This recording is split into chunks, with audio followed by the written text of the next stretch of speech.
I got this feeling inside my bones. It goes electric wavy when I turn it on. Olá, você está ouvindo o Brothers Cast. We're flying up no ceiling when we in our zone. I got that sunshine in my pocket. Olá, meu caro brother, olá, minha cara sister. Estamos aqui para mais um episódio agora no ano de 2018 e desde já eu desejo para todos vocês aí um feliz ano novo, um feliz 2018. E eu mais uma vez estou aqui com o meu amigo Diego Mendes e com um convidado super especial estreando aqui no Brothers Cast, que é o Júlio Bonhooker.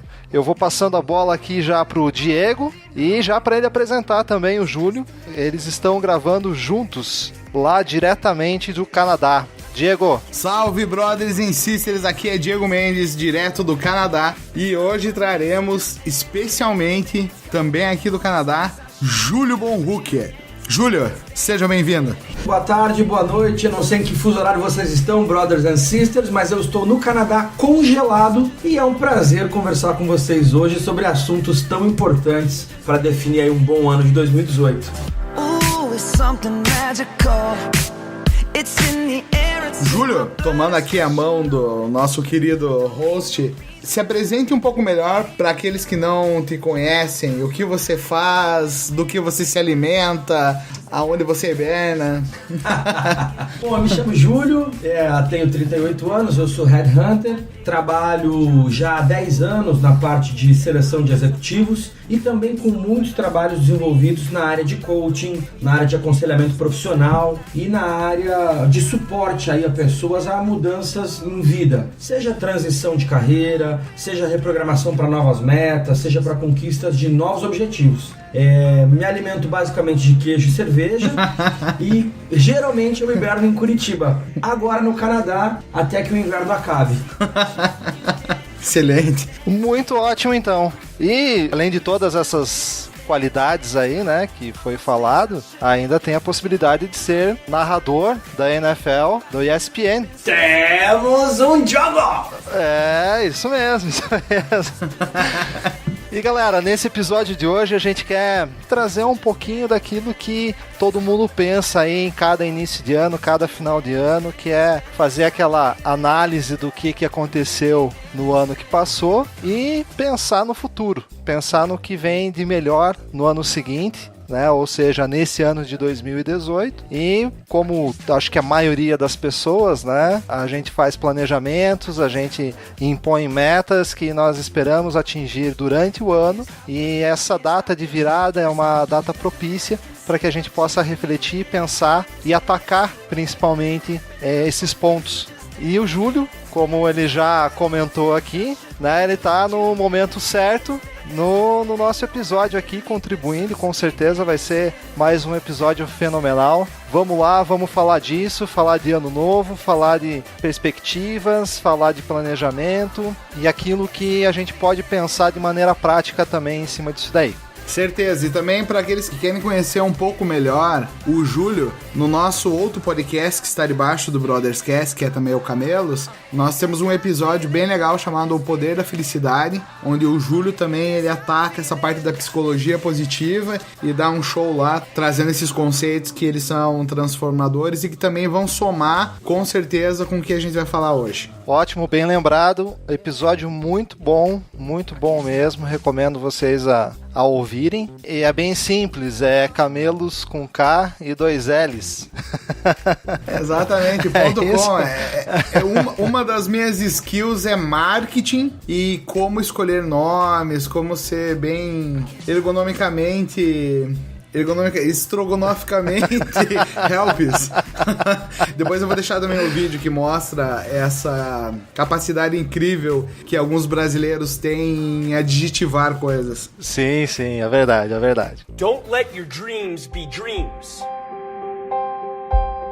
Pra gente então dar início nesse papo aqui, eu queria conversar com o Diego e com o Júlio sobre essa tradição, né? A gente comentava aqui justamente essa tradição de final de ano, começo de ano. Como que é isso para vocês?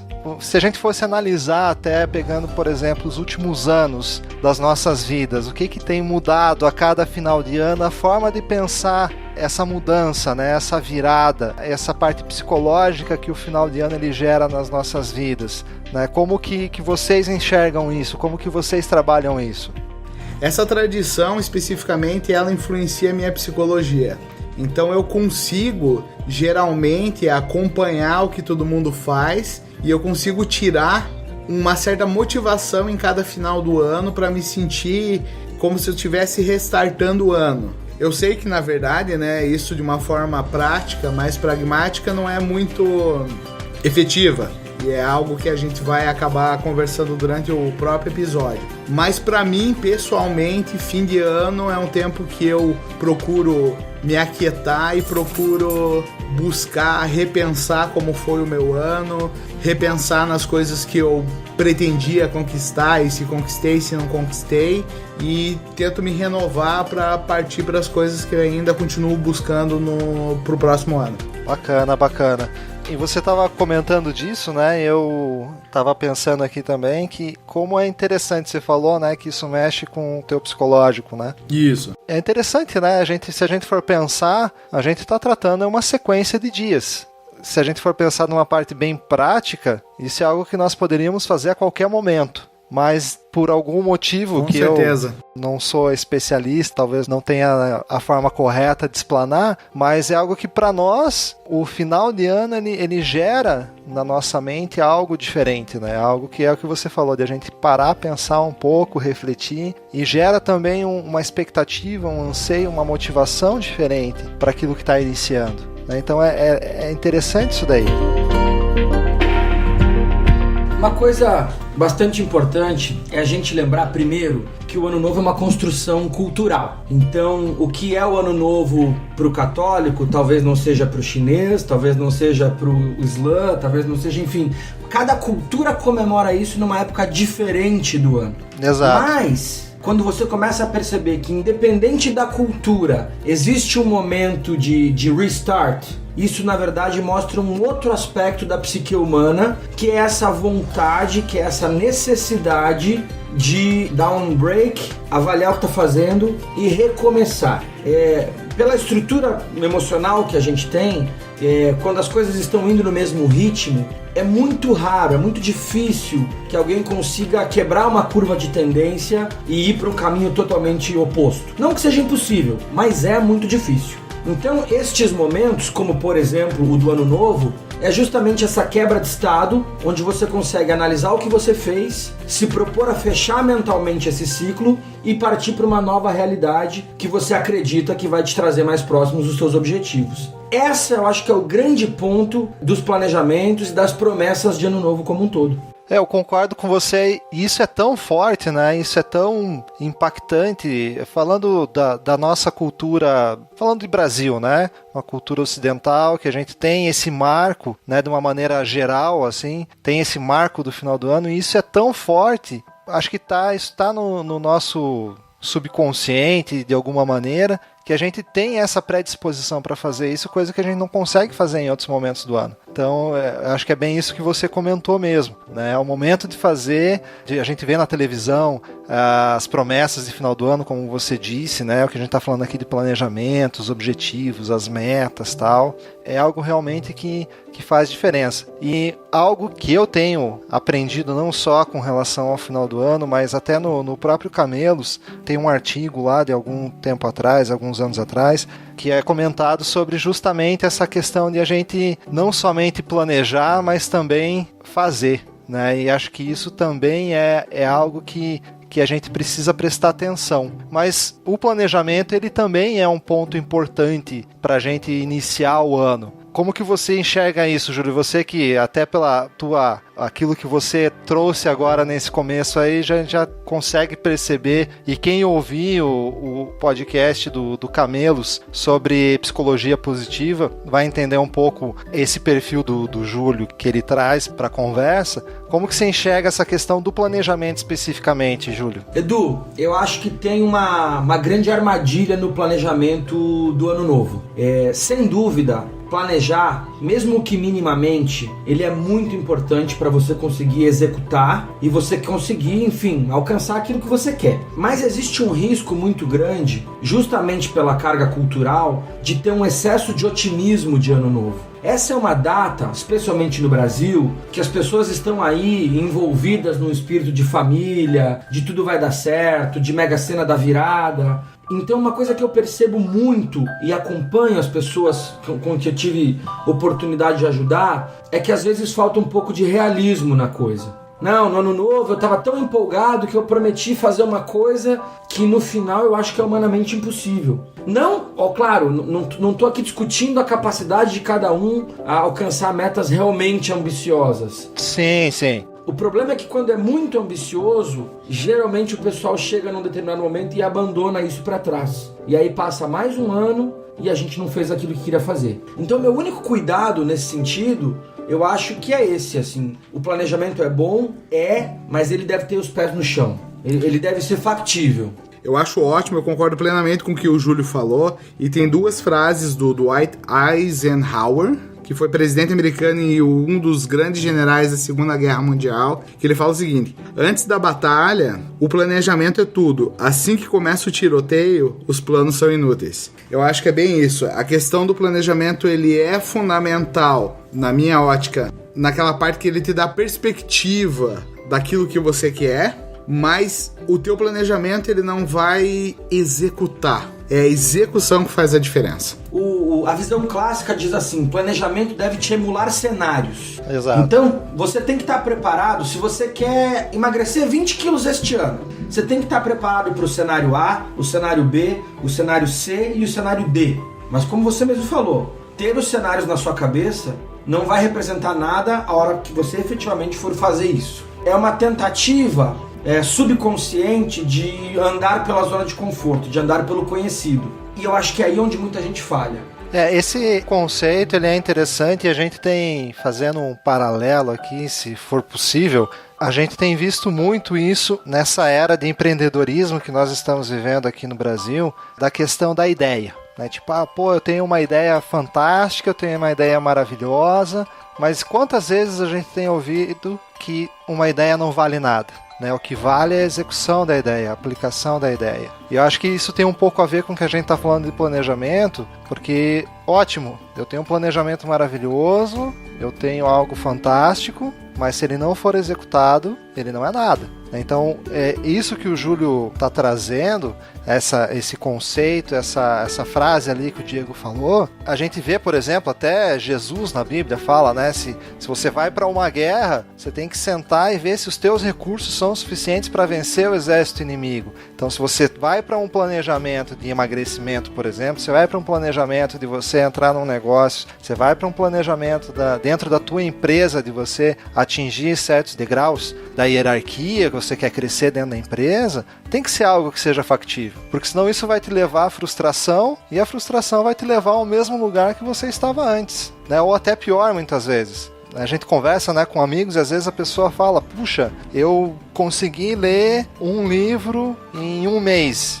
Então eu consigo ler 12 livros no ano. Não é assim. Você não constrói isso assim numa pancada, não é algo que você faz do dia para a noite. Aí a pessoa no segundo mês que ela não conseguiu ler um livro, ela fala: puxa, não dá, e daí ela joga fora a possibilidade que ela tinha talvez de ler mais um ou dois ao longo do ano e não ler mais nenhum. Então, eu acho que está bem dentro disso que o Júlio comentou ali também, essa questão de que, tipo, planejar é importante, é fundamental, mas ele precisa ser um planejamento pé no chão, né? A gente precisa se conter. Yesterday, you said tomorrow. E dentro da tua expertise, Júlio, da tua experiência, você até comentou, né, de algumas pessoas que você tentou ajudar e enxergou que coisas semelhantes a isso, a esse planejamento muito ousado e que ele acabou não indo para frente. Como que funciona essa parte do coach? Que isso também é a tua área, né? Em que o coach consegue ajudar as pessoas?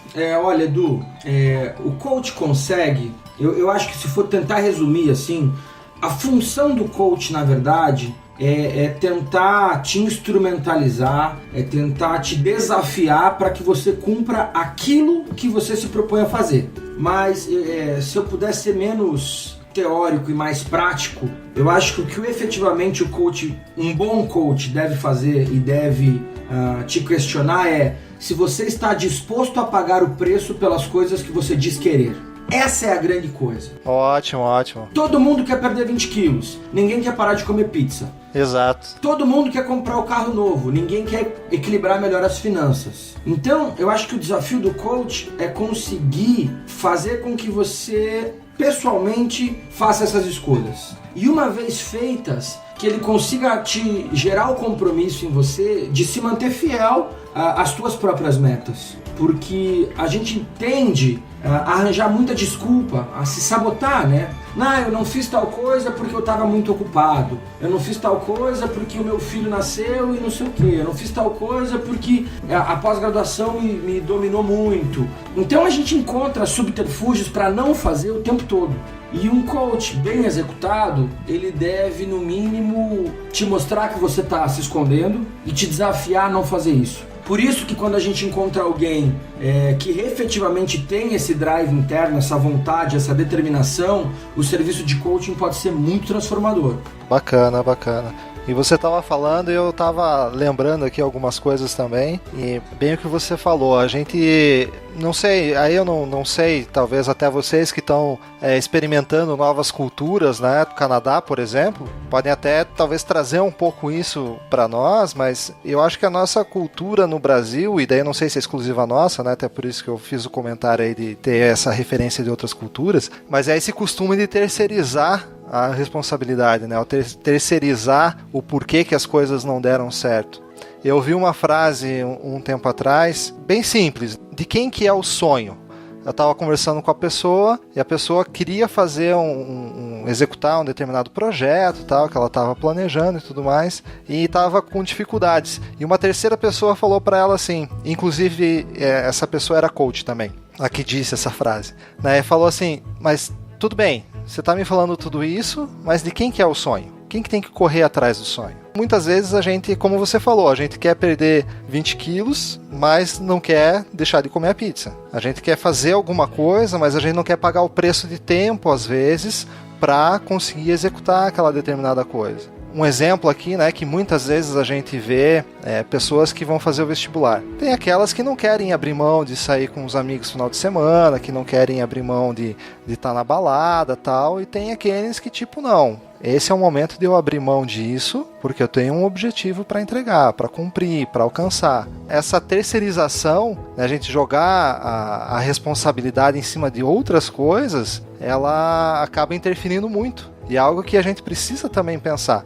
Às vezes as metas não são factíveis, ponto. A gente tem que resolver, ver se é possível adequá-las e tudo mais. Mas quando elas são factíveis, se a gente não está disposto a pagar esse preço que você mesmo está comentando, acho que daí entra muito também a questão do coach, né? Que é de municiar, de trazer as ferramentas, trazer justamente essa ideia para a pessoa, trabalhar isso com a pessoa, para que ela cumpra, vai acabar virando mais uma meta não cumprida no ano. Uma coisa bem legal, Edu, é se a gente entender da onde vem o termo coaching. Porque todo mundo entende o coaching como a figura do treinador do esporte americano, né? O Inner Game, lá, o famoso livro que lançou o coaching. Mas se a gente for mais para trás na história, o termo coach vem de carruagem. Porque... Os húngaros. Exato, porque num determinado momento, quando todas as carruagens eram feitas só de madeira, eles criaram essa carruagem, que tinha o nome de coach, que ela tinha um sistema de amortecimento,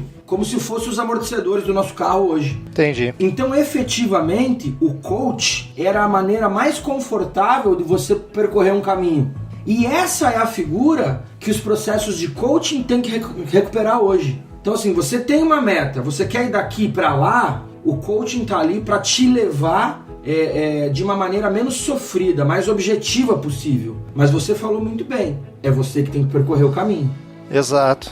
Um coach nunca vai te dar respostas, um coach nunca vai te dizer como fazer as coisas. Ele vai te fazer as perguntas, ele vai te fazer as provocações para que você tenha certeza do que você quer fazer e efetivamente faça. Deixa eu fazer uma pergunta. Onde é que a gente encontra essa pessoa que ela dá as respostas? Até onde eu sei foi só na Caverna do Dragão e ele sumia o tempo todo. Ele era um bom coach. Ele só falava Oni! Mas o mestre dos magos é praticamente, então, a representação mítica de um coach. Porque ele só fazia as perguntas e na hora das respostas ele se evaporava. Vazava. Se eu disser que sim, toda a Confederação Internacional de Coaching vai me banir. Afinal, os caras nunca saíram da caverna, né? A missão básica dele era fazer essa coisa acontecer. Eu sou o mestre dos magos, seu guia em Caverna do Dragão. Mas é verdade. E a gente tá falando, né? Já falamos várias vezes, né? De planejamento e tal, o coaching. Achei muito bacana a tua explicação, Júlio. E a gente tá falando aqui muitas vezes de metas, que precisa ter objetivo, ele precisa ser factível e tal. Qual que seria a maneira correta de a gente fazer uma meta? Tem uma maneira correta de fazer uma meta? Uma quantidade, um número de metas que é razoável? Existe uma métrica para isso? Ou como que funciona isso na prática, de pessoa para pessoa? Como é que é esse negócio? Qual que é a dica ou a chave que a gente poderia trazer isso para algo mais prático na vida das pessoas? Olha, não existe fórmula para isso, tá? Até porque tudo que se refere a pessoas, a matemática geralmente não alcança. Mas se a gente pudesse recuperar aqui a teoria das restrições, né? Os desejos são ilimitados e os recursos não. Então uma coisa lógica é que quem se propõe a fazer muitas coisas ao mesmo tempo tem um índice de sucesso geralmente menor. Eu não quero dizer que é impossível, porque existem N casos que as pessoas fizeram, mas efetivamente é para um número muito pequeno.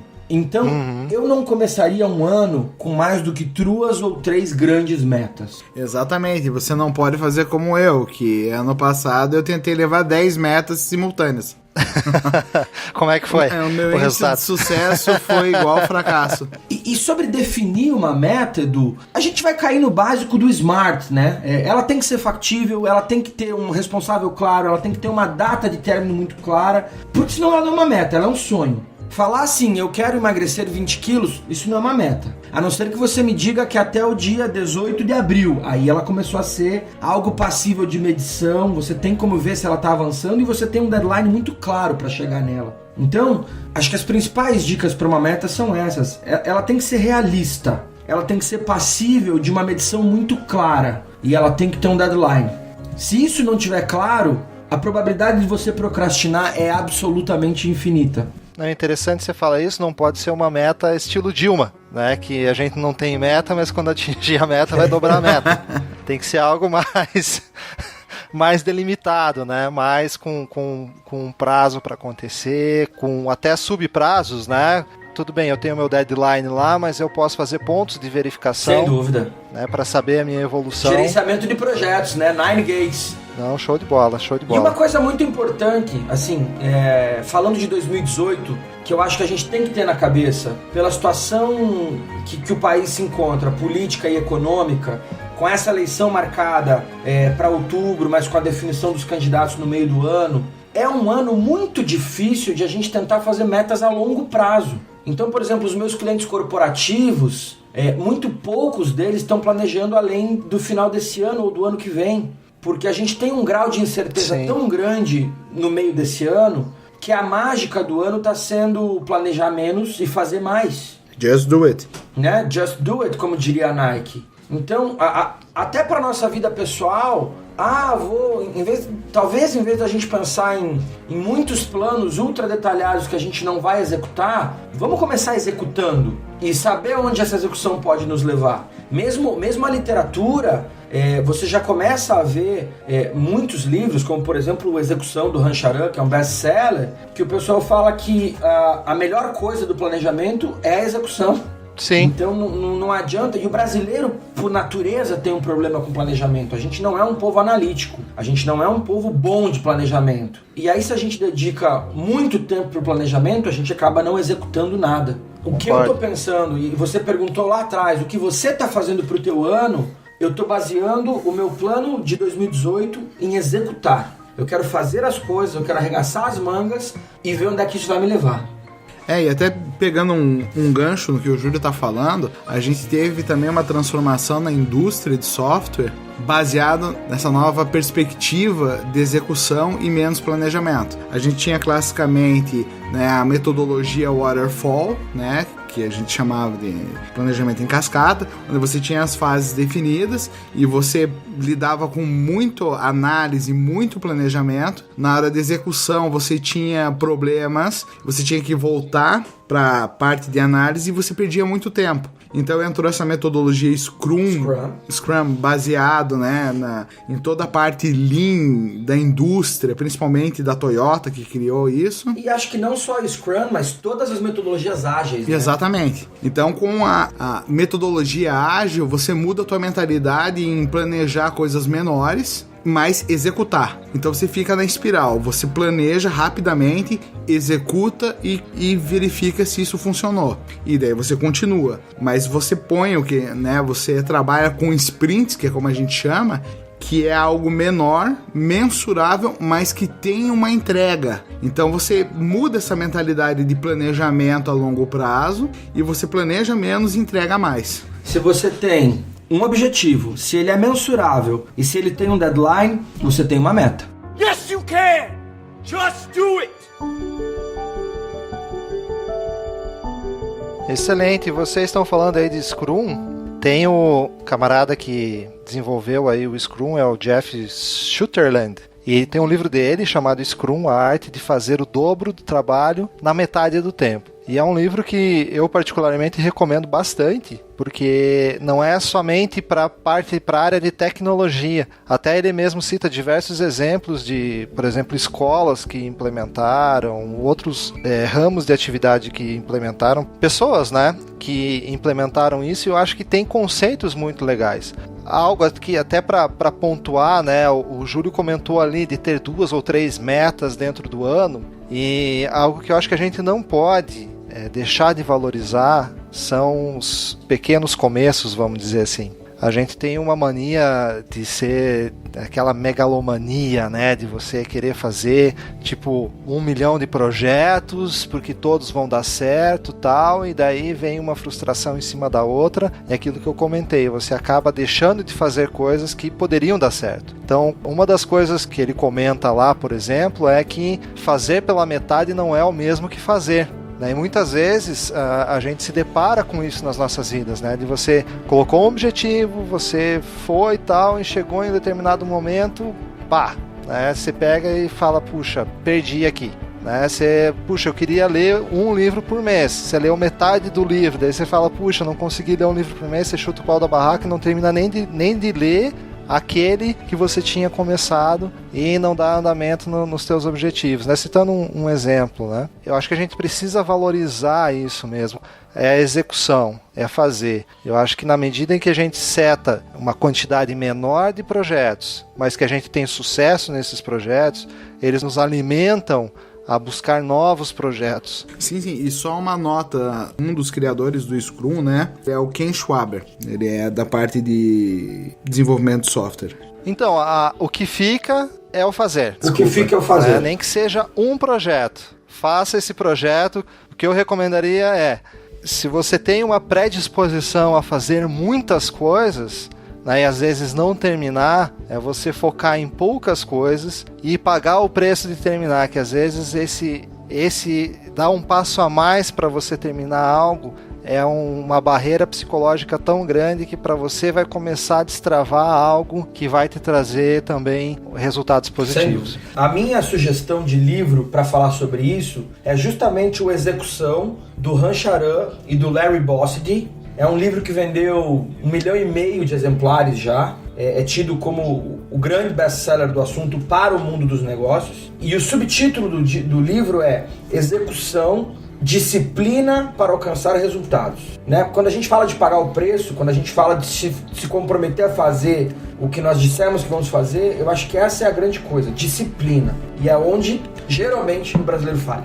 É, porque geralmente o brasileiro ele vai na vibe da força de vontade. Porque chega o fim do ano, você renova a tua força de vontade e você ataca com ela. Só que alguns estudos mesmo, agora eu não lembro o nome do autor, mas ele é um estudo de Harvard, falando que a gente tem a nossa força de vontade limitada. E ela é um recurso limitado que vai se gastando. E como a gente hoje em dia tem um processo decisório, a gente tem muita coisa para decidir durante um dia, esse processo decisório ele vai diminuindo a tua força de vontade. Então em projetos, quando você tem a longo prazo, você acaba só baseando a tua execução em cima da tua força de vontade. É aí que também tem que entrar a disciplina, que ela vai estar superando essa tua falta de motivação em algum momento e vai te levar ao final da execução. E quanto, né, se você compactar o teu projeto em vários microprojetos, você tem essa capacidade de estar renovando a força de vontade através da disciplina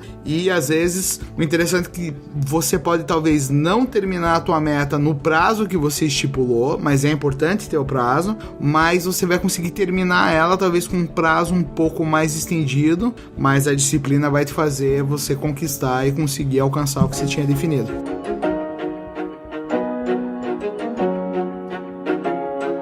É um negócio bem legal que eu comecei a praticar há algum tempo atrás, mas eu acho que é bem bacana e eu digo que eu reaprendi a forma de ler. A gente está falando aqui, né, de livros, né, como o Júlio citou, eu comentei aqui também, mas existem livros como uma ficção, um romance e tal, que você vai fazer aquela leitura corrida, né, e tem livros que não são assim. E muitas vezes a gente quer ler livros que deveriam ter uma cadência diferente de leitura, como se fosse um romance. Então você pega um livro desses, né, que a gente comentou. Aí o cara vai lá, começa a citar, a sugerir alguns passos, algumas ferramentas em que você tem que aplicar. Então, você pegar de repente aquela primeira ferramenta e começar a aplicar ela, você já vai experimentando aquilo que o livro tem para oferecer para você. Ao invés de você pensar, beleza, quando eu terminar o livro eu vou fazer isso aqui. Quando eu terminar o livro eu vou fazer isso outro aqui. E você vai passando por todos aqueles passos e muitas vezes uma coisa depende da outra e aquilo que você está lendo acaba caindo num grande vazio. Então você fazer uma leitura em que você vá lendo e aplicando, ela é diferente. Então isso para mim fez diferença quando eu comecei a adotar uma postura diferente de leitura e ação, e também começa a te trazer pequenos sucessos, pequenos resultados positivos que vão te alimentando a você, tipo, beleza, agora eu fiz esse pedacinho aqui, eu quero partir pro próximo, né? E a gente gerenciar essa implementação, vamos dizer assim. E ter em mente também que o livro ele abrange muita coisa, às vezes tem coisas que não se aplicam a você, tem coisas que se aplicam. Sem dúvida, eu sempre que eu leio um livro, que eu vou a um evento, que eu assisto uma palestra, o meu desafio é assim, eu tenho que levar uma coisa para casa. Se uma coisa eu aprendi que eu vou aplicar amanhã, valeu a pena. Ótimo, tentar ótimo. absorver 100% e aplicar 100%, às vezes pode ser meio massacrante dependendo da carga com que você lê ou tem contato com esses novos conhecimentos. Então eu procuro sempre identificar isso. Qual que é a coisa mais importante ou mais do que isso? Qual é a coisa que pode dar mais impacto na minha vida? E é essa que eu procuro começar essa implementação imediata. Show de bola. Just do it!